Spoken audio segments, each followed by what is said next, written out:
ஓம் தத்புருஷாய வித்மஹே வக்ரதுண்டாய தீமஹே தன்னோ தந்தி பிரசோதயா.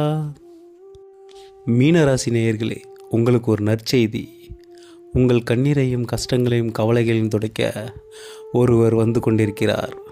உங்கள் ராசிக்கு 2ஆம் இடமான தனம், வாக்கு, குடும்பஸ்தானம் எனும் மேஷ ராசி மற்றும் 9ஆம் இடமான பாக்கியஸ்தானமான விருச்சிக ராசியின் அதிபதி செவ்வாய் பகவான் உச்சமடைய போகிறார்.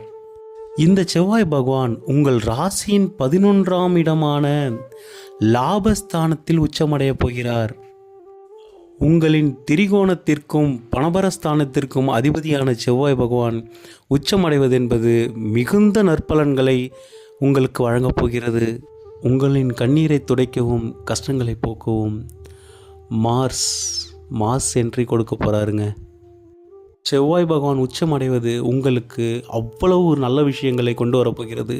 ஜென்மசனி, அர்த்தாஷ்டம குரு என எந்த கிரகங்கள் உங்களுக்கு சரியில்லை என்றாலும் இந்த செவ்வாய் பகவான் உச்சமாக இருக்க போகிற இந்த 38 நாட்களும் உங்களுக்கு லாபத்தை அள்ளி கொடுக்க போகிறார். நீங்கள் செய்கிற தொழில், வியாபாரம், வேலை என ஏதோ ஒரு வகையில் உங்களுக்கு லாபம் என்பது நிச்சயமாக கிடைக்க போகிறது. கடந்த 2024ஆம் வருடம் பிப்ரவரி மாதத்திற்கு பிறகு தற்பொழுது 2026ஆம் வருடம் செவ்வாய் பகவான் அவர் மீண்டும் உச்சமடைய போகிறார்.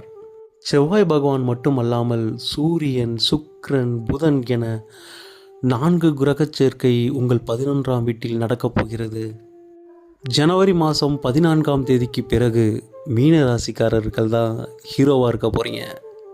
20th February 2026 இந்த டேட்டுக்கு அப்புறம் இந்த செவ்வாய் உச்சமாக இருந்த காலகட்டத்தில் உங்களுக்கு என்ன நன்மைகளை செஞ்சார் அப்படின்றத எனக்கு கமெண்டில் சொல்லுங்கள். மீனராசிக்காரர்களே, நீங்கள் இந்த காலகட்டத்தில் சந்தோஷமாக இருந்தீங்க அப்படின்றத கேட்க ஆவலாக உள்ளேன். கமெண்டில் தெரிவிங்க. நன்றி.